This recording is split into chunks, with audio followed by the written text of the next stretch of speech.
ಖಾನಾವಳಿ ಆರೋಗ್ಯಪೂರ್ಣ ಅಡುಗೆ ಕಾರ್ಯಕ್ರಮಕ್ಕೆ ತಮಗೆಲ್ಲರಿಗೂ ಪ್ರೀತಿಯ ಸ್ವಾಗತ. ನಮ್ಮ ಇವತ್ತಿನ ಖಾನಾವಳಿ ಕಾರ್ಯಕ್ರಮಕ್ಕೆ ಮಂಜುಳಾ ಬಾವಿಕಟ್ಟಿಯವರು ಬಂದಿದ್ದಾರೆ. ಅವರನ್ನ ನಮ್ಮ ಖಾನಾವಳಿಗೆ ಸ್ವಾಗತಿಸೋಣ. ಮಂಜುಳಾ ಅವರೇ, ನಮ್ಮ ಖಾನಾವಳಿಗೆ ನಿಮಗೆ ಸ್ವಾಗತ. ಶರಣಾರ್ಥಿ. ಮಂಜುಳಾ ಅವರೇ, ಎಲ್ಲಿಂದ ಬಂದಿರೋದು ನೀವು? ನಾನು ಇಲ್ಲಿ ಯಲಹಂಕದಿಂದ, ಬೆಂಗಳೂರು ಗ್ರಾಮಾಂತರ ಜಿಲ್ಲೆ ದೇವನಹಳ್ಳಿ ತಾಲೂಕು ಜಾಲಿಗೆಯಲ್ಲಿ ಸಂಗೀತ ಶಿಕ್ಷಕಿಯಾಗಿ ಕೆಲಸ ಮಾಡ್ತಾ ಇದ್ದೇನೆ. ಹೌದಾ, ಬಹಳ ಸಂತೋಷ. ಇವತ್ತು ಖಾನಾವಳಿಯಲ್ಲಿ ಯಾವ ಅಡುಗೆ ಮಾಡ್ತಾ ಇದ್ದೀರಾ? ಇವತ್ತು ನಾನು ಟೊಮಾಟೊ ಕಾಯಿ ಚಟ್ನಿ ಅಂತ. ಟೊಮೆಟೊ ಕಾಯಿ ಚಟ್ನಿನಾ? ಕಾಯಿ ಚಟ್ನಿ. ಓಕೆ. ಏನೆಲ್ಲ ಸಾಮಗ್ರಿಗಳು ಬೇಕಿದಕ್ಕೆ? ಇದಕ್ಕೆ ಬೇಕಾಗುವಂಥದ್ದಂದ್ರೆ ಮುಖ್ಯವಾಗಿ ಟೊಮಾಟೊ ಕಾಯಿ, ಕಡಲೆ ಬೀಜ, ಎಳ್ಳು, ಆಮೇಲೆ ಈರುಳ್ಳಿ, ಹಸಿರು ಮೆಣಸಿನಕಾಯಿ, ಕರಿಬೇವು, ಜೀರಿಗೆ, ಬೆಳ್ಳುಳ್ಳಿ, ಉಪ್ಪು. ಓಕೆ, ಸರಿ. ಇದು ಎಲ್ಲಿ, ಯಾವ ಪ್ರದೇಶದ ಇದು ಯೂಶಲಿ ಟೊಮೆಟೊ ಕಾಯಿ ಚಟ್ನಿ ಮಾಡೋದು? ಕಾಯಿ ಚಟ್ನಿ ಸಾಮಾನ್ಯ ಎಲ್ಲರಿಗೂ ಗೊತ್ತು, ಆದರೆ ಮಾಡೋ ಪದ್ಧತಿ ರೀತಿಗಳು ಬೇರೆ ಬೇರೆ ಆಗಿರುತ್ತೆ. ಆದರೆ ಉತ್ತರ ಕರ್ನಾಟಕದಲ್ಲಿ ಮಾಡುವ ಒಂದು ಶೈಲಿಯಲ್ಲಿ ನಾನು ಹೌದಾ? ಓಕೆ. ನಿಮ್ಗೆ ಹೇಗೆ ಉತ್ತರ ಕರ್ನಾಟಕ? ನಿಮ್ ಸ್ವಂತ ಊರು ಯಾವುದು? ನಂದು ಕೊಪ್ಪಳ ಸ್ವಂತ ಊರು. ಮದುವೆ ಮಾಡಿ ಕೊಟ್ಟಿದ್ದು ಮಂಡ್ಯ. ಹಾಗಾಗಿ ಮಾಡುವ ರೀತಿ ಬದಲಾವಣೆ ನನಗೆ ಸ್ವಲ್ಪ ಗೊತ್ತಿರೋದ್ರಿಂದ ಹೇಳಿದೆ. ಇಲ್ಲಿ ಒಂಥರ ಮಾಡ್ತಾರೆ. ಇದು ಉತ್ತರ ಕರ್ನಾಟಕ ಶೈಲಿನೇ? ನಾನು ಮಾಡ್ತಾ ಇರೋದು ಉತ್ತರ ಕರ್ನಾಟಕ ಶೈಲಿ. ಸರಿ, ಶುರು ಮಾಡೋಣ ಅಲ್ಲ? ಫಸ್ಟ್ ಏನ್ ಬೇಕು ನಿಮ್ಗೆ? ಒಂದು ಬಾಣಲೆ ಕೊಡಿ. ಓಕೆ. ಒಲೆ ಹಚ್ಕೊಂಡ್ಬಿಡ್ತೀರಾ?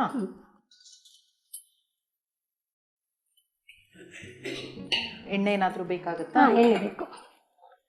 ಫಸ್ಟ್ ಎಣ್ಣೆ ಹಾಕೋ ಮೊದಲು ನಾವು ಡ್ರೈ ಆಗಿ ಇದನ್ನ ಹುರ್ಕೊಂಡ್ಬೇಡ. ಹೌದಾ? ಯಾವ್ದನ್ನ? ಎಳ್ಳು ಮತ್ತೆ ಕಡಲೆ ಬೀಜ. ಓಕೆ. ಎಷ್ಟು ಅಂದ್ರೆ ಈಗ ಒಂದು 3 ತಗೊಂಡಿದ್ದೀರಾ? ಟೊಮೆಟೊ ಎಷ್ಟು ತಗೊಂಡಿದ್ದೀರಾ? ನಾನು ಒಂದು 3 ಕಾಯಿ ತಗೊಂಡಿದ್ದೀನಿ ಸ್ಯಾಂಪಲ್ಗೆ. ಇನ್ನು ಬೇಕಾದ್ರೆ ಹೆಚ್ಚಿಗೆ ಹಾಕೋಬಹುದು. ಅದಕ್ಕೆ ಒಂದು ಈ ಕೊಟ್ಟಿರೋ ಸ್ಪೂನಿಂದ 2 ಸ್ಪೂನ್ ಅಷ್ಟು ಕಡಲೆ ಬೇಳೆ ಹಾಕಿ. ಕಡಲೆ ಬೀಜ ಇದರಲ್ಲಿ ಹುರಿರಿ. ನಾನ್ ಸ್ಟಿಕ್ ಆದ್ರಿಂದ ಮರದಲ್ಲೇ ಹುರಿ. ಅದು ಸ್ವಲ್ಪ ಎಲ್ಲ ಸಪ್ರೇಟ್ ಒಂದೊಂದೇ ಹುರಿಬೇಕಾ? ಬೇಕಾದ್ರೆ ತೊಂದರೆ ಇಲ್ಲ. ಇದು ಒಂದು ಅರ್ಧ ಹುರಿವಾಗ್ಲೇ ನಾವು ಎಳ್ಳು ಹಾಕೊಂಡ್ಬಿಟ್ರೆ ಜೊತೆಲೆ ಹುರ್ಕೊಂಡ್ಬಿಡುತ್ತೆ, ಟೈಮು ಉಳಿಯುತ್ತೆ ನಮಗೆ. ಮತ್ತೆ ಮಕ್ಕಳು ತುಂಬಾ ಇಷ್ಟಪಡ್ತಾರೆ ಈ ಚಟ್ನಿ. ಹೌದಾ? Okay okay. ನಿಮ್ಮನೇಲಿ ಎಷ್ಟು ಜನ ಮಕ್ಕಳಿದ್ದಾರೆ? ನನಗೆ 2 ಹೆಣ್ಮಕ್ಳು. ಹೌದಾ? Okay okay. ಎಷ್ಟು ದೊಡ್ಡವರು? ಒಬ್ಳು ಇವಾಗ 3rd ಸ್ಟ್ಯಾಂಡರ್ಡ್, ಇನ್ನೊಬ್ಳು ಇವಾಗ UKG ಪಾಸ್ ಆಗಿ 1st ಸ್ಟ್ಯಾಂಡರ್ಡ್. ಹೌದಾ? ಏನು ಹೆಸರಿಟ್ಟಿದ್ದೀರಾ? ದೊಡ್ಡವಳ ಹೆಸರು ಮಧುವಂತಿ. ಹೌದಾ? ಅದು ಒಂದು ರಾಗದ ಹೆಸರಲ್ವಾ, ಹಾಗೆ ಸಂಗೀತ ಶಿಕ್ಷಕಿ ರಾಗದ ಹೆಸರು ಇಟ್ಟಿದ್ದಾರೆ. ಇನ್ನೊಬ್ಳು ಚಿಕ್ಕವಳಿಗೆ ಚಿಂತನ ಅಂತ. ಅದು ರಾಗದ ಹೆಸರು ಅಲ್ಲ ಅಲ್ಲ, ಆದ್ರೆ ಅವಳಿಗೆ ಅದರಲ್ಲೇ ಇಡ್ಬೇಕಾಗಿತ್ತು, ಚೀಯಲ್ಲಿ ಅಂತ ಹೇಳಿದ್ರು. ಅನಿವಾರ್ಯವಾಗಿ ಹುಡ್ಕೋಕ್ಕೂ ಟೈಮ್ ಆಗ್ಲಿಲ್ಲ. ಚೀ ಅಂತ ಯಾವ್ದು? ಚಾ ಇಂದ ರಾಗ ಇಲ್ವಾ? ಇತ್ತೆ, ಚಾರುಕೇಶಿ ಅಂತ ಇತ್ತು. ಆದ್ರೆ ಬೇರೆಯವ್ರಿಗೆ ಕರಿಯಕ್ಕೆಲ್ಲ ಸ್ವಲ್ಪ ಸರಿ ಹೋಗಲ್ಲ ಅಂತ ನಾವು ಆ ಥರದಲ್ಲಿ. ಹಾಗೆ. ಎಷ್ಟು ವರ್ಷದಿಂದ ಸಂಗೀತ ಶಿಕ್ಷಕಿ ಆಗಿದ್ದೀರಾ? ನಾನೀಗ 9 ವರ್ಷ ಆಯ್ತು. ಹೌದಾ? ಇದು ಸ್ವಲ್ಪ ಹುರಿದಿದೆ, ಹಂಗೆ ಸ್ವಲ್ಪ ಎಳ್ಳು ಜೊತೆ ಹಾಕೊಂಡ್ಬಿಡ್ತೀರಾ? ಸಪ್ರೇಟ್ ಆಗು ಮಾಡ್ಬೋದು, ಓಕೆ, ಜೊತೆಲೇನೆ ಹುರಿಬೋದು. ಇದೆಷ್ಟು? ಇದು ಸ್ವಲ್ಪ ಪ್ರಮಾಣ ನೋಡ್ಕೊಂಡು ಹಾಕೊಂಡ್ರೆ ಕಡಿಮೆ ಪ್ರಮಾಣನೇ ಇರಲಿ, ಹೆಚ್ಚು ಬೇಡ. ನೀವು ಒಂದು 2 ಸ್ಪೂನ್ ಅಷ್ಟು ತಗೊಂಡಿದ್ದೀರಾ? ಸಾಕು. ಯಾಕಂದ್ರೆ ಇವು ಐಟಮ್ಗಳು ಜಾಸ್ತಿ ಆದ್ರೆ ಮದ ಅಂತಾರೆ, ಏನೋ ಒಂಥರ ಇದ್ರದೇ ಸ್ಮೆಲ್ ಜಾಸ್ತಿ, ಪರಿಮಳ ಗೊತ್ತಾಗಲ್ಲ. ನೋಡಿ, ಆ ಕಾವಿಗೆನೆ ಇದು ಬಂದ್ಬಿಡುತ್ತೆ ಆಚೆಗೆ. ಸೊ ಹಾಗಾಗಿ ಹುರಿವಾಗ್ಲೇ ಇಷ್ಟು ತೆಕ್ಕೊಂಡು ಇದನ್ನ ಮಿಕ್ಸಿ ಬೌಲ್ಗೆ, ಮಿಕ್ಸಿ ಜಾರ್ಗೆ ಹಾಕ್ಬಿಡೋಣಲ್ಲ. 1 ನಿಮಿಷ. ಇದು ತಗೊಳ್ಳಿ, ಸ್ಪೂನ್ ತಗೊಳ್ಳಿ. ಸೊ ಇಲ್ಲಿ ಮನೇಲೀಗ ನೀವು ಯಾರೆಲ್ಲ ಇದ್ದೀರಾ? ನಾನು, ನಮ್ಮ ಹಸ್ಬೆಂಡ್, ಮಕ್ಕಳು ಮತ್ತೆ ನಮ್ಮ ಮಾವ ನಮ್ಮ ಜೊತೆಲೇ ಇದ್ದಾರೆ. ಹೌದಾ? ಈಗ ಮತ್ತೆ ಟೊಮೆಟೊ ಕಾಯಿನ ಓಕೆ, ಅದರಲ್ಲೇ ಹುರ್ಕೊಂತೀರಾ? ಸೊ ಅಡುಗೆ ಎಲ್ಲ ನೀವೇ ಮಾಡೋದು ಮನೆಯಲ್ಲಿ? ಎಲ್ಲ ನಾನೇ. ಅಂದ್ರೆ ಟೈಮಿಂಗ್ಸ್ ಹೇಗೆ ಸ್ಕೂಲ್ದು? ಸ್ಕೂಲ್ ಬೆಳಿಗ್ಗೆ ನಾನು 9-9:15ಗೆಲ್ಲ ಮನೆ ಬಿಡಬೇಕು. ಹಾಗಾಗಿ ಬೆಳಿಗ್ಗೆ 5:30ಗೆ ಹೇಳ್ಬೇಕು, ಇಲ್ಲ ಅಂದ್ರೆ ಕೆಲಸ ಆಗೋದಿಲ್ಲ. ಅಂದ್ರೆ ಊಟನೂ ಎಲ್ಲ ತಗೊಂಡು ಮಕ್ಕಳಿಗೆಲ್ಲ ಕೊಡ್ಬೇಕಾ ಬಾಕ್ಸಿಗೆಲ್ಲ? ನಾನು ಮಕ್ಕಳಿಗೆ ಕೊಟ್ಟು ನಾನು ತಗೊಂಡು ಹೋಗೋದು. ಓಕೆ. ಸ್ವಲ್ಪ ಎಣ್ಣೆ ಹಾಕ್ತೀರಾ? ಅದಕ್ಕೆ ಟೊಮೆಟೊನ ಸಣ್ಣದಾಗಿ ಕಟ್ ಮಾಡ್ಕೊಂಡಿಲ್ಲ ಇದಕ್ಕೆ? ಇದು ಸ್ವಲ್ಪ ಸಿಪ್ಪೆ ಎಲ್ಲ ಚೆನ್ನಾಗಿ ಇದರಲ್ಲಿ ಹುರ್ಕೊಂಡ್ರೆ ಟೇಸ್ಟ್ ಕೊಡುತ್ತೆ. ಹಾಗಾಗಿ ಇದನ್ನ 2 ಭಾಗ ಮಾಡ್ಕೊಂಡೇ ಈ ತರ ಮಾಡಬೇಕು. ಇನ್ನೂ 1 ಭಾಗ ಆದ್ರೂ ಪರವಾಗಿಲ್ಲ, ತುಂಬಾ ಸಣ್ಣಗೆ ಬೇಡ. ಯಾಕಂದ್ರೆ ಸಿಪ್ಪೆ ಎಲ್ಲ ಸುಟ್ಟೋಗ್ಬಿಟ್ರೆ ಟೇಸ್ಟ್ ಬರಲ್ಲ, ಮತ್ತೆ ರಸ ಎಲ್ಲ ಅದರಲ್ಲೇ ಹೇಳ್ಕೊಂಡು ಸುಟ್ಟೋಗ್ಬಿಡುತ್ತೆ. ಆ ರಸನೇ ಸ್ವಲ್ಪ ಬಿಸಿ ಆಗ್ಬೇಕು ಅದ್ರೊಳಗಡೆ. ಮತ್ತೆ ಸ್ಕೂಲ್ಗೆಲ್ಲ ತಗೊಂಡು ಹೋಗ್ತೀನಿ, ಟೀಚರ್ಸ್ ಎಲ್ಲ ತುಂಬಾ ಇಷ್ಟಪಡ್ತಿದಾರಾ? ಪೆನ್ಸಿಲ್ ಹೇಳಿದಾರಾ? ತುಂಬಾ ಚೆನ್ನಾಗಿತ್ತು. ಅದೇ ಬಾಯಲ್ಲಿ ಹೇಳ್ತೀವಿ, ಬಟ್ ಪಾಪ ಮನೆಗೆ ಹೋದಾಗ ಅವ್ರಿಗೆ ಈ ಒಂದು ಇಲ್ಲ ಮೇಡಮ್, ಅದು ಕಣ್ಣಿಂದ ನೋಡಿದಾಗ ಕರೆಕ್ಟಾಗಿ ಬರುತ್ತೆ ಅಂತ ಪ್ರೋಗ್ರಾಮಿಂದ ನನಗೆ ಹೆಲ್ಪ್ ಆಯಿತು. ಖಂಡಿತವಾಗ್ಲೂ ಈ ಥರ ನಾನು ಯಾವಾಗಲೂ ಹೇಳ್ತಾ ಇರ್ತೀನಿ, ಹಳೆ ಅಡುಗೆ ಸಂಪ್ರದಾಯದ ಅಡಿಗೆ ಮಾಡಿ ತೋರಿಸಿದ್ರೆ ತುಂಬಾ ಜನಕ್ಕೆ ಹೆಲ್ಪ್ ಆಗುತ್ತೆ. ಎಷ್ಟೋ ಜನ ನೋಡ್ತಾ ಇರ್ತಾರೆ, ಈಗ ನಾವ್ ಅನ್ಕೊಳ್ತೀವಿ ಇದೆಲ್ಲ ಎಷ್ಟು ಸಿಂಪಲ್ ಅಂತ, ಆದ್ರೆ ಗೊತ್ತಿಲ್ಲದವ್ರಿಗೆ ಇದು ನಿಜವಾಗ್ಲೂ ಒಂದು ದೊಡ್ಡ ಅಡುಗೆ ಅನ್ನೋದು ದೊಡ್ಡ ಕಲೆನೇ. ಆಕ್ಚುಲಿ ತುಂಬಾ ಕಲಿಯೋಕ್ಕಿದೆ, ತುಂಬಾ ಹೆಲ್ಪ್ ಆಗುತ್ತೆ. ಬರ್ಕೊಂಡು ಹೋಗ್ತಾರೆ, ಬಟ್ ಪ್ರಾಕ್ಟಿಕಲ್ ನೋಡೋವರೆಗೂ ಗೊತ್ತಾಗೋದಿಲ್ಲ. ಅದು ಬಿಡಿ, ಯೂಟ್ಯೂಬ್ ಅಲ್ಲಿ ನೋಡಿದ್ರು ಗೊತ್ತಾಗೋದಿಲ್ಲ. ಕರೆಕ್ಟ್ ಆಗಿ ಮಾಡಿರೋದನ್ನ ನಾವು ನೋಡಿದ್ರೆ ಮಾತ್ರ ಗೊತ್ತಾಗುತ್ತೆ. ಆ ಥರ ನೋಡ್ತಾ ಇರ್ತೀರಾ ಹಾಗಾದ್ರೆ ಖಾನಾವಳಿ ಎಲ್ಲ? ಖಾನಾವಳಿ, ಈಗ ಖಾನಾವಳಿ ಅಂದ್ರೇನೆ ಒಂಥರ ನಮ್ಗೆ ಏನೋ ಒಂಥರ ಉತ್ಸಾಹ, ಯಾಕಂದ್ರೆ ನಮ್ಮೂರ್ ಕಡೆದು ಅಂತ ಗೊತ್ತಾಗ್ಬಿಡುತ್ತೆ. ಎಷ್ಟೇ ಆಗ್ಲಿ ಹೆಣ್ಮಕ್ಳಿಗೆ ತವ್ರ ಮನೇದು ಇರುತ್ತಲ್ಲ, ತವ್ರ ಮನೆಯಿಂದ ಎಷ್ಟು ವರ್ಷ ಮದುವೆ ಆಗಿ 20 ವರ್ಷ ಆಗಿ 30 ವರ್ಷ ಆಗ್ಲಿ ತವ್ರ ಮನೆದೊಂದು ಸೆಳೆತ ಇರುತ್ತಲ್ಲ. ಖಾನ ಅಂದ್ರೆ ಊಟ, ಆ ಕಡೆ ಭಾಷೆಯಲ್ಲಿ ಖಾನಾವಳಿ ಅಂದ್ರೆ ಒಳ್ಳೆ ಊಟವನ್ನ ಮಾಡೋದು ಅಂತ. ಇದು ಎಷ್ಟೊತ್ತು ಬೇಕು ಇವಾಗ? ಸಾಕು, ಸ್ವಲ್ಪ ಫ್ಲೇಮ್ ಜೋರಾಗಿ ಇಟ್ಕೊಂಡ್ರೆ ಬೇಗ ಆಗುತ್ತೆ. ತುಂಬಾ ಇಟ್ಟರೆ ಏನಾಗುತ್ತೆ, ಸುಟ್ಟೋಗ್ಬಿಡುತ್ತೆ ಅಂತ ನಾನು ಸ್ವಲ್ಪ ಮೀಡಿಯಮ್ ಆಗಿ ಇಟ್ಕೊಂಡಿದ್ದೀನಿ. ನೋಡಿ ಸಿಪ್ಪೆ ಈ ಥರ ಬೆಂದು ಹೋಗ್ಬೇಕು. ಈಗ ನೋಡಿ ಇದು ಬೆಂದಿದೆ, ಒಂದ್ ಕಡೆ ಆಗ್ಬಿಟ್ಟಿದೆ. ಇಷ್ಟು ಸ್ವಲ್ಪ ಹೆಚ್ಚು ಕಡಿಮೆ ಉರಿದ್ರು ಪರವಾಗಿಲ್ಲ. ಇದೇನು ಟೊಮಾಟೊ ಏನು ಕಹಿ ಅಂತದ್ದು ಏನಿರಲ್ಲ, ನೋ ಪ್ರಾಬ್ಲಮ್. ಇದೆಲ್ಲ ಅಮ್ಮ ಕಲ್ಸ್ಕೊಟ್ಟಿರುವಂತದ್ದ? ತಾಯಿ ಮನೆ ಸೈಡು ಆ ಸೈಡು ಅಂದ್ರೆ ಅಮ್ಮ ಮಾಡಿರೋದು ಕಲ್ತಿರೋದು. ಈ ಕಡೆ ಅಡುಗೆ ಎಲ್ಲ ಮಾಡ್ತೀವಿ. ನಮ್ಮ ಮಾವ ಸ್ವಲ್ಪ ಅಡುಗೆ ಎಲ್ಲ ಹೇಳ್ಕೊಡ್ತಾರೆ. ಹೌದಾ? ಅತ್ತೆ ಇಲ್ವಲ್ಲ, ಅವರು ಕೆಲವೊಂದು ಮಾಡ್ತಾರೆ. ಅತ್ತೆ ಇಲ್ವಲ್ಲ, ಮದುವೆ ಮುಂಚೆ ಸ್ವಲ್ಪ ಇರಲಿಲ್ಲ, ಸೊ ಎಲ್ಲ ಹೇಳ್ಕೊಟ್ಟಿದ್ದಾರೆ, ಎಲ್ಲ ಕಲ್ತಿದ್ದಾರೆ. ಇದೀಗ ಹುರಿದಾಗಿದೆ ಸಾಕು. ಇದನ್ನು ಕೂಡ ಈ ಒಂದು ಮಿಕ್ಸಿ ಜಾರ್ಗೆ ಬಿಡ್ಬೇಕು.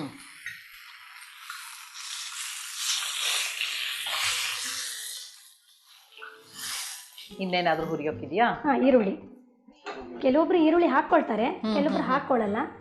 ಇದು ಹುಳಿ ಟೊಮೊಟೊ ಇದ್ರೆ ಸ್ವಲ್ಪ ಹಾಕ್ಕೊಳ್ಳೋದು ಬೆಸ್ಟ್. ನಾನೀಗ ಒಂದು 2 ಈರುಳ್ಳಿ ಹೆಚ್ಕೊಂಡಿದ್ದೆ, ಸಾಕು. 3 ಟೊಮೊಟೊ ಕಾಯಿಗೆ ನಾವು 1 ಹಾಕೊಂಡ್ರು ಸಾಕು. 1 ಈರುಳ್ಳಿ ಅಷ್ಟು ಹಾಕಿದ್ರೆ ಸಾಕಾಗುತ್ತೆ.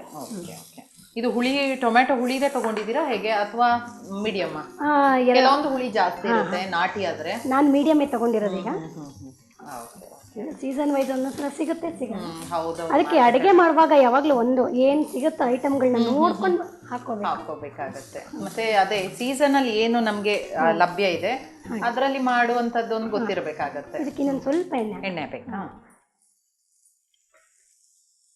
ಅಂದ್ರೆ ಇದೆಲ್ಲದೂ ಸಪರೇಟ್ ಆಗಿ ಮಾಡಿದ್ರೆ ರುಚಿ, ಅಂದ್ರೆ ಸುಮ್ಮನೆ ಅರ್ಜೆಂಟಿಗೆ ಅಂದ್ಬಿಟ್ಟು ಎಲ್ಲ ಒಟ್ಟಿಗೆ ಹಾಕಿ ಕುರಿಯೋದಕ್ಕೆ ಆಗೋದಿಲ್ಲ. ಬೇಕಾದ್ರೆ ಈರುಳ್ಳಿ ದಪ್ಪಕ್ಕೆ ಹೆಚ್ಕೊಂಡು ಜೊತೆಲಿ ಮೆಣಸಿನ್ಕಾಯಿ ಹಾಕೊಂಡ್ಬಿಟ್ರು ಆಗಿರೋದು. ನಾನು ಸ್ವಲ್ಪ ಬೇಗ ಆಗಲಿ ಅಂತ ಸಣ್ಣ ಕಟ್ ಮಾಡ್ಕೊಂಡ್ಬಿಟ್ಟು. ಮತ್ತೆ ಸಂಗೀತ ಯಾವಾಗ ಕಲ್ತಿದ್ದು ನೀವು? ಮದುವೆಗಿಂತ ಮುಂಚೆ ಕಲ್ತಿದ್ದ? ಇಲ್ಲ, ಮುಂಚಿತವಾಗಿ ಕಲ್ತಿದ್ದು. ತಂದೆ ಮನೆಯಲ್ಲಿ ಹಾಗೆ ಚಿಕ್ಕವಳಿದ್ದಾಗ ಹಾಡ್ಬೇಕಾದ್ರೆ ಒಬ್ರು ಗುರುಗಳು ಬಂದು, ಮಗಳು ಚೆನ್ನಾಗಿ ಹಾಡ್ತಾಳೆ ಸರ್, ಸಂಗೀತಕ್ಕೆ ಹಾಕಿ ಅಂದ್ರು. ಸೊ ಅದಕ್ಕೆ ವಿದ್ಯೆ ಕಲಿಸುವ ಶಿಕ್ಷಕರು ಎಷ್ಟು ಇಂಪಾರ್ಟೆಂಟ್ ಅಂದ್ರೆ ಜೀವನದಲ್ಲಿ ಭಾಳ. ಅದಕ್ಕೆ ನಾನು ಕಲಿಸುವಾಗ್ಲೂ ಮಕ್ಕಳನ್ನ ತುಂಬಾ ಗುರುತಿಸ್ತೀನಿ. ಯಾವ ಮಗುವಲ್ಲಿ ಯಾವ ಒಂದು ಪ್ರತಿಭೆ ಇದೆ ಅದು ಗುರುತಿಸೋದು ನೀವು ಹೇಳ್ದಂಗೆ ತುಂಬಾ ಮುಖ್ಯ. ಅದು ಟೀಚರ್ ಪ್ರೊಫೆಷನಲ್ ಇದೆಯಲ್ಲ ಮೇಡಮ್, ಅದು ಬಹಳ ಇಂಪಾರ್ಟೆಂಟ್. ಹೌದು, ನೀವು ಆಸ್ ಎ ಟೀಚರ್ ನಿಮ್ಗೆ ಆ ಅನುಭವ ಇದೆ. ತುಂಬಾ ಏನದು ಒಂದು ಚಾಲೆಂಜಿಂಗ್ ಕೂಡ ಅಲ್ವಾ? ಯಾಕಂದ್ರೆ ಒಂದು ಮಕ್ಕಳಿಗೆ ಈಗ ಕೆಲವರು ಒಂದು ಮಗು 2 ಮಕ್ಳು ಇರ್ತಾರೆ, ಅವ್ರು ನೋಡ್ಕೊಳ್ಳೋದೇ ಕಷ್ಟ ಅಂತೀರ. ಒಂದೊಂದು ಕ್ಲಾಸಲ್ಲಿ 40-50 ಮಕ್ಳನ್ನ ಹೆಂಗ್ ನೋಡ್ಕೋತೀರಾ? ನಮ್ಗೆ ಅದೇ ಯೋಚನೆ ಕಲಿಸ್ಬಿಡುತ್ತೆ ಅಲ್ವಾ? ಸ್ವಲ್ಪ ತಾಳ್ಮೆ ಅನ್ನೋದನ್ನ ಕಲಿಸುತ್ತೆ. ಮತ್ತೆ ಆ ವಿದ್ಯಾರ್ಥಿಗಳ ಜೊತೆ ವಿದ್ಯಾರ್ಥಿ ಜೀವನದಲ್ಲಿ ಅವ್ರ ತರನೇ ಇರೋದು ಒಂದು ಕಲಿತೀವಿ. ಮಕ್ಕಳ ಮನಸ್ಥಿತಿಯನ್ನು ಸ್ಟಡಿ ಮಾಡೋ ಮನೋಭಾವ ನಮಗೆ ಬರುತ್ತೆ. ಹೌದು. ಸೊ ಬೇರೆ ಇನ್ನೇನು ತಿಂಡಿಗಳೆಲ್ಲ ಮಾಡ್ತೀರಾ? ಬೇರೆ ಇವೆಲ್ಲ ಸಿಹಿ ಒಬ್ಬಟ್ಟು ಎಲ್ಲ ಆ ಕಡೆದು ಈ ಕಡೆದು ಕಾಯಿ ಒಬ್ಬಟ್ಟು ಎಲ್ಲ ಮಾಡ್ತೀನಿ. ನೋಡಿ ಮೆಣಸಿನ್ಕಾಯಿ ಸ್ವಲ್ಪ ಕಡಿಮೆ ಉರಿಯಲ್ಲಿ ಇಟ್ಕೊಂಡು ಸಾಕಷ್ಟು ಬೇಗನೆ ಆಗುತ್ತೆ. ನಾನು ಕೇವಲ 4 ಮೆಣಸಿನ್ಕಾಯಿ ಹಾಕೊಂಡಿದ್ದೀನಿ, ಯಾಕಂದ್ರೆ 3 ಕಾಯಿ ಇರೋದ್ರಿಂದ. ಸರಿ, ಇದನ್ನೇನು ಮಾಡೋದು? ಹಿಂದೇನು ಹಾಕಿ? ಇದಕ್ಕೆ ಜೀರಿಗೆ, ಇದೆಲ್ಲ ಹಸಿನೇನಾ? ಎಲ್ಲ ಹಸಿ ಹಾಕಿದ್ರು ಸಾಕು. ಸರಿ. ನಮ್ಮಲ್ಲಿ ಇನ್ನೊಂದು ಏನಂದ್ರೆ ತುಂಬಾ ಬೇಯಿಸೋ ಪದ್ಧತಿ ಕಡಿಮೆ, ಹಸಿಯಾಗಿ ಬೇಯಿಸೋವಲ್ಲ ಯಾವುದೇ ಅಡುಗೆಗಳನ್ನ. ನೋಡಿ ಬೆಳ್ಳುಳ್ಳಿನ ಹಸಿ ಹಾಕೊಂಡ್ರೆ ಸಾಕು. ಹೌದು, ಸುಮಾರು ಜನ ಬಂದು ಉತ್ತರ ಕರ್ನಾಟಕ ಶೈಲಿ ಮಾಡಿದ್ದಾರೆ. ನಾನು ಆಗ ನೋಡಿದ್ದೀನಿ. ಈ ಬೆಳ್ಳುಳ್ಳಿ, ಈಗ ಜೀರಿಗೆ ಅಂಥದ್ದೆಲ್ಲ ಹಸಿನೇ ಹಾಕ್ಬಿಡ್ತಾರೆ. ನೀವು ಹೇಳ್ದಂಗೆ ಈಗ ಕರಿಬೇವು ಹಾಗೆ ಹಾಕ್ತಾ ಇದ್ದೀರಾ. ಅಂದ್ರೆ ಹಸಿಯಾಗಿ ಸೇವನೆ ಮಾಡಿದ್ರೆ ಆರೋಗ್ಯಕ್ಕೆ ಒಳ್ಳೇದು ಅನ್ನೋ ದೃಷ್ಟಿಯಲ್ಲಿ. ಈಗ ಇದಕ್ಕೆ ಸ್ವಲ್ಪ ಬೇಕಾದಷ್ಟು ಉಪ್ಪು ಹಾಕೊಂಡ್ಬಿಟ್ಟು ಮಂಜುಳಾ ಅವರೇ, ಈಗ ಟೊಮೆಟೊ ಕಾಯಿ ಚಟ್ನಿ ಇಲ್ಲಿ ಮಿಕ್ಸಿಗೆ ಹಾಕಿ ರೆಡಿ ಮಾಡಿ ಇಟ್ಕೊಂಡಿದ್ದೀವಿ. ಇನ್ನೊಂದು ಅಡಿಗೆ ಏನಿದು ರೆಡಿ ಮಾಡಿದ್ದೀರಾ? ಈಗ ಬದನೆಕಾಯಿ ಚಟ್ನಿ ಅಂತ ಸ್ವಲ್ಪ ಟೊಮೆಟೊಕಾಯಿ ಚಟ್ನಿ ಥರನೇ ಕೆಲವೊಂದು ಐಟಮ್ಗಳು, ಆದರೆ ಇದರಲ್ಲಿ ಹಸಿರು ಮೆಣಸಿನ್ಕಾಯಿ ಬಳಸೋ ಹಾಗಿಲ್ಲ.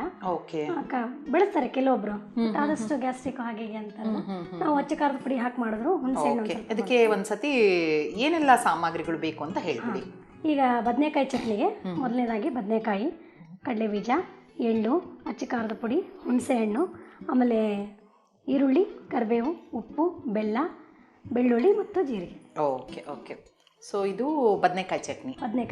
ಚಟ್ನಿ ಪ್ರಿಯರ ನೀವು? ಎರಡು ಚಟ್ನಿ ಮಾಡ್ತಾ ಇದ್ದೀರಾ? ಇಷ್ಟನಾ ಮಾಡ್ತಾ ಇರ್ತೀರಾ ಮನೆಯಲ್ಲಿ? ಮಾಡ್ತಾ ಇರ್ತೀವಿ, ಯಾಕಂದ್ರೆ ರೊಟ್ಟಿಗಳಿಗೆ ನಮ್ಮಲ್ಲೆಲ್ಲ ಎರಡು ಥರ ಚಟ್ನಿ ಸಾಮಾನ್ಯವಾಗಿ ಬೇಕೇ ಬೇಕು. ಓಕೆ, ಒಂದ್ಸತಿ ಈಗ ಇಲ್ಲೆಲ್ಲ ಅಂದ್ರೆ ಒಂದು ದೋಸೆ ಚಟ್ನಿ, ಒಂದ್ ಚಟ್ನಿ ಮಾತ್ರ, ಆತರ ನೀವು ಎರಡು ಚಟ್ನಿ, ಎರಡು ಪಲ್ಯ, ಸುಮಾರು ಐಟಮ್ ಎಲ್ಲ ಮಾಡ್ತೀರಲ್ವಾ? ಎರಡು ಚಟ್ನಿ ಮಾಡದೇ ಇದ್ರೆ ಸುಮಾರು ಚಟ್ನಿಗಳು ಮಾತ್ರ ಸರಿಯಾಗಿ ತಿಳ್ಕೊಂಡ್ರಿ. ಓಕೆ, ಸರಿ, ಶುರು ಮಾಡೋಣ ಅಲ್ಲ? ಫಸ್ಟ್ ಏನ್ ಮಾಡ್ಕೊಂಡು ಒಂದು ಬೌಲ್ ಕೊಡಿ, ಇದನ್ನ ಡ್ರೈ ಆಗಿ ಹುರ್ಕೊಂಡ್ ಬಿಡೋಣ, ಕಡಲೆ ಬೀಜ ಮತ್ತು ಎಳ್ಳು. ಓಕೆ, ಬದನೆಕಾಯಿ ಜೊತೆ ಅದನ್ನ ಹಾಕೊಂಡ್ಬಿಟ್ರೆ ಪುಡಿ ಆಗಲ್ಲ ಅದು, ಹಾಗಾಗಿ ಸಪ್ರೇಟ್ ಆಗಿ. ಓಕೆ, ಸರಿ. ಮತ್ತೆ ಈ ಉತ್ತರ ಕರ್ನಾಟಕ ಶೈಲಿಯಲ್ಲಿ ನಾನು ಯಾವಾಗ್ಲೂ ಅಬ್ಸರ್ವ್ ಮಾಡುವ ಹಾಗೆ ಈ ಕಡಲೆ ಬೀಜ, ಎಳ್ಳು ಸಾಮಾನ್ಯ ಎಲ್ಲದಕ್ಕೂ ಯೂಸ್ ಮಾಡ್ತೀರಾ, ಬಳಸ್ತೀರಾ ಅಲ್ಲ? ನಮ್ಮಲ್ಲಿ ಸ್ವಲ್ಪ ನೀರಿನ ಅಂಶ ಕಡಿಮೆ ಅಲ್ಲ, ಹಾಗಾಗಿ ಅಲ್ಲಿ ಕಾಯಿಗಳು ಬೆಳೆಯಲ್ಲ, ತೆಂಗಿನಕಾಯಿಗಳು ಸಿಗಲ್ಲ, ಸಿಗದೆ ಇರೋದ್ರಿಂದ ಅದು ಬಳಕೆ ಕಡಿಮೆ ಆಗಿರ್ಬೋದೇನೋ. ಹಾಗಾಗಿ ಮೇ ಬಿ ನೀವು ಹೇಳಿದಾಗೆ ಕಡಲೆ ಬೀಜದ್ದು ಬಳಕೆ ಜಾಸ್ತಿ ಆಗಿರ್ಬೇಕು.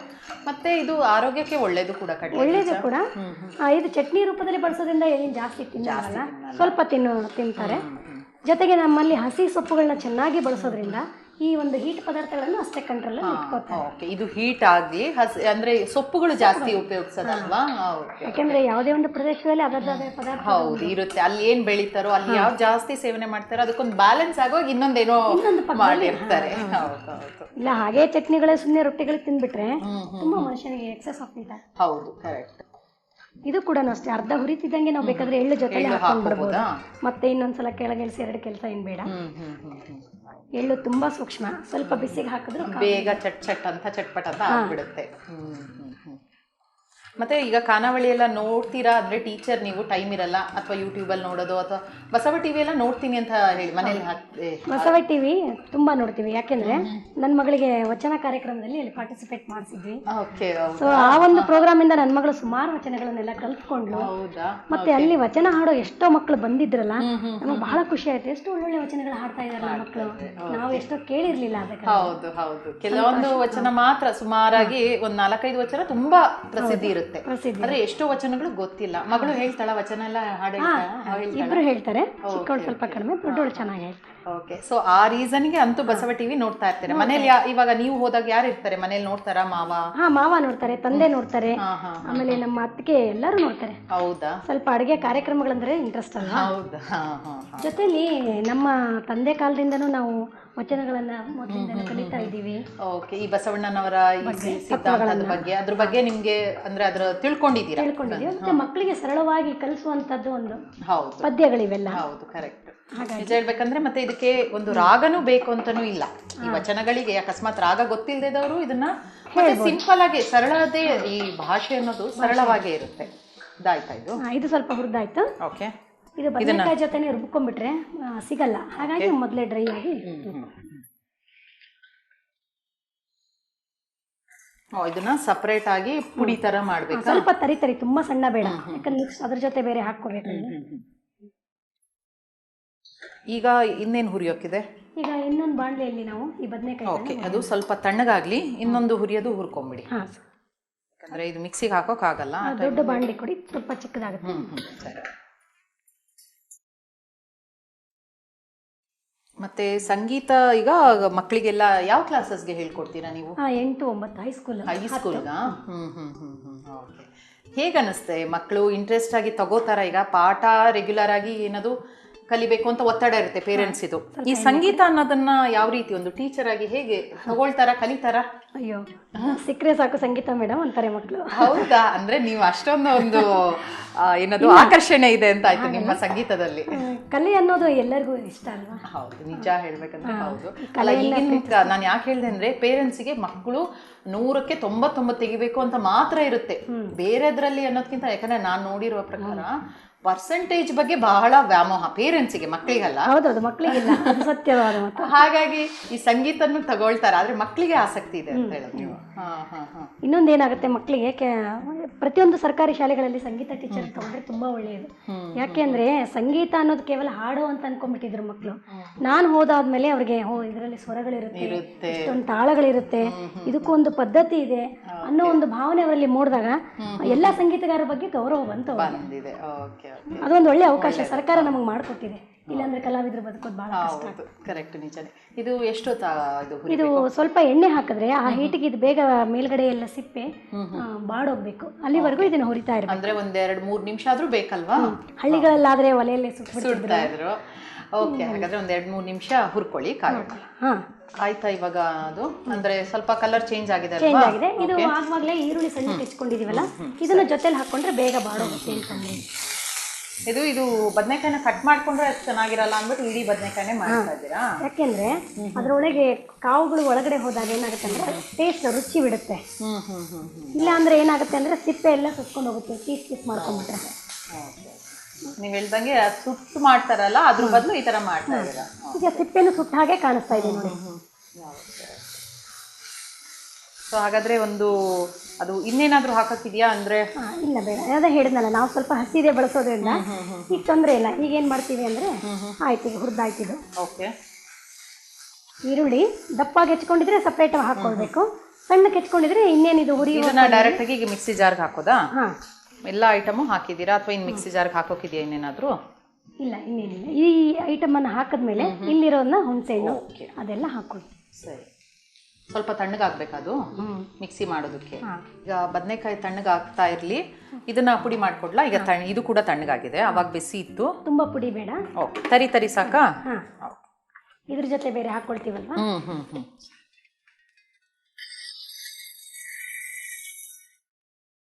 ಸಾಕಾ? ಸಾಕು.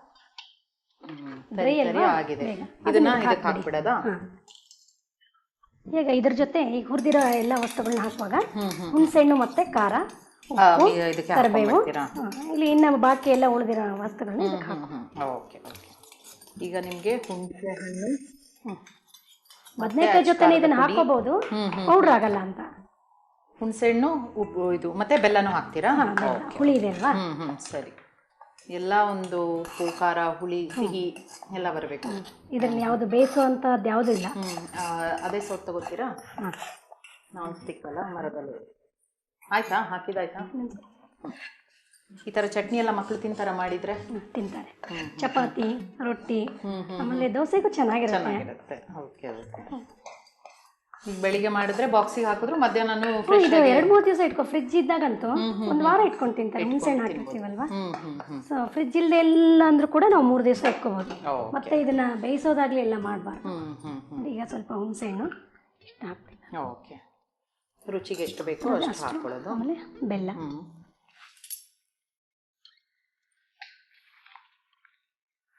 ಓಕೆ. ಸ್ವಲ್ಪ ಸಿಹಿ ಬಂದ್ರೆ ಚೆನ್ನಾಗಿರುತ್ತೆ ಅಲ್ವಾ? ಅಕಸ್ಮಾತ್ ಮಕ್ಳು ಖಾರ ಇದೆ ಅಂತ ಹೇಳಿದ್ರೆ ನಾವ್ ಇನ್ನೊಂದು ಸ್ವಲ್ಪ ಬೆಲ್ಲ ಹಾಕೊಂಡು ಇನ್ನೊಂದು ರುಬ್ಬು. ಓಕೆ.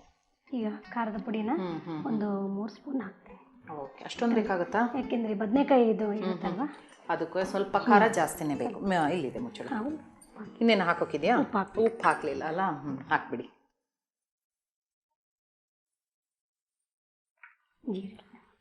ಜೀರಿಗೆ, ಹಸಿ ಜೀರಿಗೆನೆ ಹಾಕೋದಾ?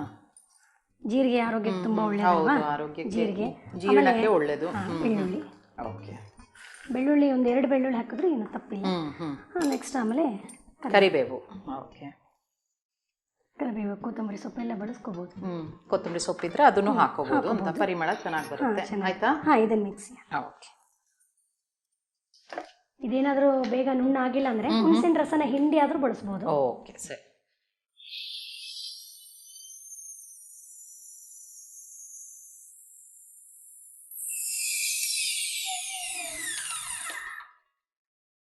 ಮಂಜುಳಾ ಅವರೇ, ಆಗಿದೆಯಾ ಅಂತ ನೋಡಿ. ಚೆನ್ನಾಗಿ ಚಟ್ನಿ ಥರ ಆಗಬೇಕಲ್ವಾ? ಹೌದು. ಆಗಿದೆಯಾ? ಓಕೆ. ಎಲ್ಲದೂ ಹಾಕಿ ಆಯಿತು. ಈಗ ರೆಡಿ ಇದೆ ಚಟ್ನಿ ಅಲ್ವಾ? ಬೌಲ್ ಕುಡಿ. ಓಕೆ. ಸೊ ಹಾಗೇನೆ ನೀವು ಸಂಗೀತ ಶಿಕ್ಷಕಿ ಆಗಿದ್ದೀರಾ. ಹಾಂ, ನಿಮ್ಮ ಹತ್ರ ನಾವು ಸಂಗೀತ ಕೇಳಲಿಲ್ಲ ಅಂದರೆ ಅದಕ್ಕೊಂದು ಅರ್ಥನೇ ಇಲ್ಲ. ಹೌದೌದು. ಒಂದು ವಚನ ಹೇಳ್ತೀರಾ ಹಾಗಾದರೆ ನಮಗೋಸ್ಕರ? ಆಯ್ತು, ಹೇಳಿ. ನಮ್ಮ ಗುರುಗಳನ್ನ ನಾನು ನೆನೆಸ್ಕೊಳ್ತಾ ಪುಟ್ಟರಾಜ ಗವಾಯಿಗಳನ್ನ ಒಂದು ವಚನವನ್ನು ಹಾಡ್ತೇನೆ. ವಾಯುಗುಣವನು ಸರ್ಪಬಲ್ಲದು, ವಾಯುಗುಣವನು ಸರ್ಪಬಲ್ಲುದು,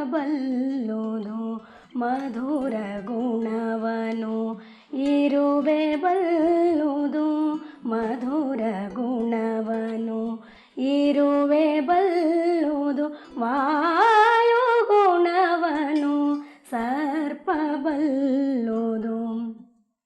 ಗೋತ್ರದ ಗುಣವನು ಕಾಗೆ ಬಲ್ಲುದು, ಗೋತ್ರದ ಗುಣವನು ಕಾಗೆ ಬಲ್ಲುದು, ವೇಳೆಯ ಗುಣವನು ಕೋಳಿ ಬಲ್ಲುದು, ವೇಳೆಯ ಗುಣವನು ಕೋಳಿ ಬಲ್ಲುದು. ಇದು ಕಾರಣ ನೀನು ಮನುಜ ಜನ್ಮದಿ ಹುಟ್ಟಿ, ಇದು ಕಾರಣ ನೀನು ಮನುಜ ಜನ್ಮದಿ ಹುಟ್ಟಿ, ಆ ಕಾಗೆ ಕೋಳಿಗಿಂತ ಕರ ಕಷ್ಟವಯ್ಯ, ಕಲಿದೇವರ ದೇವ, ಕಲಿದೇವರ ದೇವ, ಕಲಿದೇವರ ದೇವ. ವಾಯುಗುಣವನು, ವಾಯುಗುಣವನು, ವಾಯುಗುಣವನು ಸರ್ಪಬಲ್ಲುದು. ಅದ್ಭುತವಾಗಿ ಹೇಳಿದ್ದೀರಾ. ಸಂಗೀತ ಲೋಕಕ್ಕೆ ನಮ್ಮನ್ನು ಕರ್ಕೊಂಡು ಹೋಗ್ಬಿಟ್ರಿ. ಅಂತ ಒಂದು ಸಂಗೀತ ಲಹರಿ ಇತ್ತು. ತುಂಬ ಚೆನ್ನಾಗಿ ಹೇಳಿದ್ದೀರಾ. ಸೊ ಇವಾಗ ರೆಡಿ ಆಗಿದೆ ಅಲ್ವಾ? ಬದನೆಕಾಯಿ ಚಟ್ನಿ ರೆಡಿ ಆಗಿದೆ. ಮತ್ತೆ ಇನ್ನೊಂದು ಚಟ್ನಿನೂ ಟೊಮೆಟೊ ಕಾಯಿ ಚಟ್ನಿನೂ ಸ್ವಲ್ಪ ವಿಭೂತಿ ಕೊಡಿ.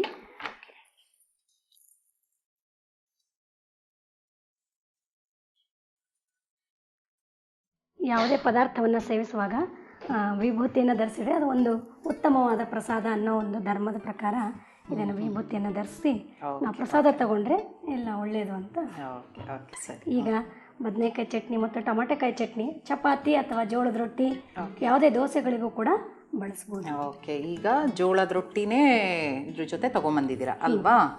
ಓಕೆ, ಸೊ ಫಸ್ಟು ಟೊಮೆಟೊ ಕಾಯಿ ಚಟ್ನಿ, ಎರಡೂ ಚಟ್ನಿನೇ ಮಾಡಿದ್ದೀರಾ.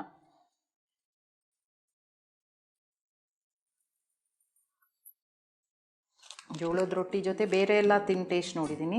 ಇದು ಟೊಮ್ಯಾಟೊ ಕಾಯಿ ನಿಜ ಹೇಳ್ಬೇಕಾದ್ರೆ ಫಸ್ಟ್ ಟೈಮೇ. ಎಲ್ಲಿ ಕೆಲವೊಬ್ರು ಕಾಯನ್ನು ಬಳಸಿ ಮಾಡ್ತಾರೆ, ಅದು ಒಂದು ಪದ್ಧತಿ. ಓಕೆ ಓಕೆ,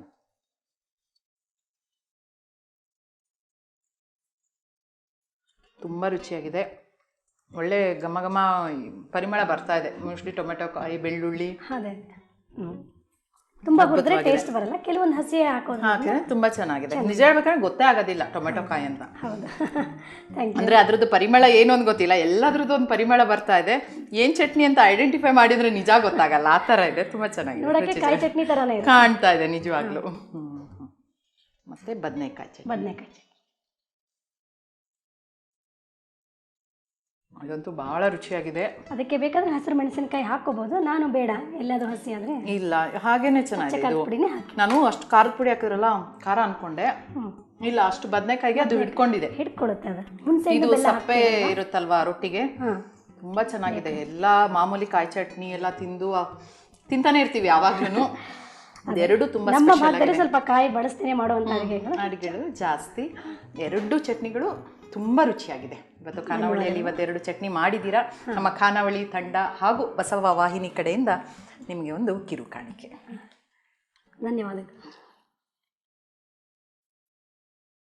ಧನ್ಯವಾದಗಳು. ವೀಕ್ಷಕರೇ, ಟೊಮೆಟೊ ಕಾಯಿ ಚಟ್ನಿ ಮತ್ತು ಬದನೆಕಾಯಿ ಚಟ್ನಿಯನ್ನು ಹೇಗೆ ಮಾಡಿದ್ರು ಅಂತ ಬನ್ನಿ ನೋಡೋಣ. ಟೊಮೆಟೊ ಕಾಯಿ ಚಟ್ನಿಗೆ ಬೇಕಾಗುವ ಸಾಮಗ್ರಿಗಳು: ಟೊಮೆಟೊ ಕಾಯಿ 3, ಹೆಚ್ಚಿದ ಈರುಳ್ಳಿ 3 ಸ್ಪೂನ್, ಹಸಿಮೆಣಸಿನಕಾಯಿ 4 ರಿಂದ 5, ಕಡಲೆ ಬೀಜ 2 ಸ್ಪೂನ್, ಎಳ್ಳು 2 ಸ್ಪೂನ್, ಕರಿಬೇವು 2 ಸ್ಪೂನ್, ಬೆಳ್ಳುಳ್ಳಿ 2 ಸ್ಪೂನ್, ಜೀರಿಗೆ 2 ಸ್ಪೂನ್, ರುಚಿಗೆ ತಕ್ಕಷ್ಟು ಉಪ್ಪು. ಟೊಮೆಟೊ ಕಾಯಿ ಚಟ್ನಿ ಮಾಡುವ ವಿಧಾನ: ಕಡಲೆ ಬೀಜ, ಎಳ್ಳು, ಟೊಮೆಟೊ ಕಾಯಿ, ಈರುಳ್ಳಿ, ಮೆಣಸಿನಕಾಯಿಯನ್ನು ಒಂದು ಪ್ಯಾನ್ನಲ್ಲಿ ಹುರಿದುಕೊಂಡು ಈ ಮಿಶ್ರಣವನ್ನು ಮಿಕ್ಸಿ ಜಾರ್ಗೆ ಹಾಕಿ ಜೀರಿಗೆ, ಬೆಳ್ಳುಳ್ಳಿ, ಕರಿಬೇವು, ಉಪ್ಪು ಹಾಕಿ ರುಬ್ಬಿದರೆ ಟೊಮೆಟೊ ಕಾಯಿ ಚಟ್ನಿ ಸವಿಯಲು ಸಿದ್ಧ.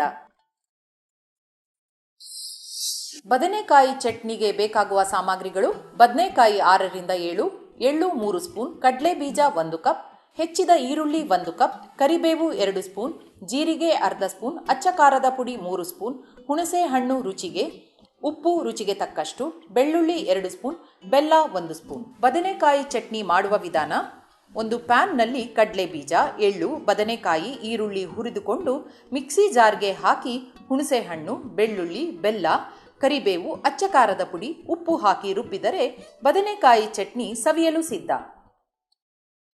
ನೋಡಿದ್ರಲ್ಲ ವೀಕ್ಷಕರೇ, ಇವತ್ತಿನ ಖಾನಾವಳಿಯ 2 ಹೊಸ ಅಡುಗೆಗಳನ್ನು ಹೇಗೆ ಮಾಡಿದ್ರು ಅಂತ. ಅದನ್ನು ತಪ್ಪದೆ ನೀವು ಕೂಡ ಮನೇಲಿ ಮಾಡಿ ನೋಡಿ. ಇದೇ ರೀತಿ ಮುಂದಿನ ಸಂಚಿಕೆಯಲ್ಲಿ ಮತ್ತೊಂದು ಹೊಸ ರುಚಿಯೊಂದಿಗೆ ನಿಮ್ಮನ್ನು ಭೇಟಿ ಆಗ್ತೀನಿ. ಅಲ್ಲಿವರೆಗೂ ನೋಡ್ತಾ ಇರಿ ಶ್ರೀ ಬಸವ ಟಿವಿ. ಇದು ಸಂಸ್ಕಾರದ ಬೆಳಕು. ಶರಣು ಶರಣಾರ್ಥಿ.